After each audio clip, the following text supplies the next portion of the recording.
भगर त्यासाठी मी तूप यूज करत आहे, वापर करत आहे, कारण आमच्या इथे तूप खातात म्हणून मी तूप. आपण तेल पण टाकू शकतात.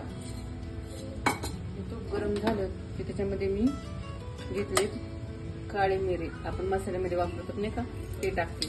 अख्खेच टाकते, चव भारी येते. त्यानंतर घेतली मिरची, मी चिरून घेतला, ते टाकणार आहे.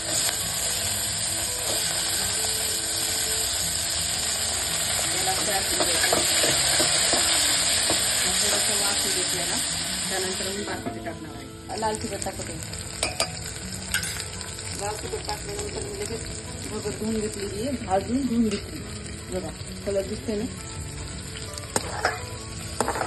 मी सर्व त्याच्यात टाकणार आहे, फोडणीमध्ये टाकणार आहे.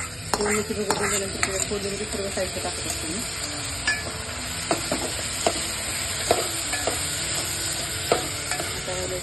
मीठ आणि शेंगदाण्याचं कूट टाकायचं.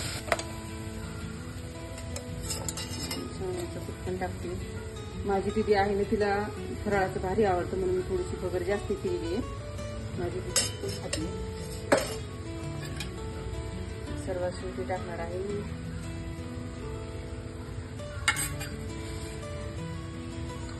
हलवून घ्यायचं आणि शेवटी मग आपण त्याच्यामध्ये पाणी टाकायचं.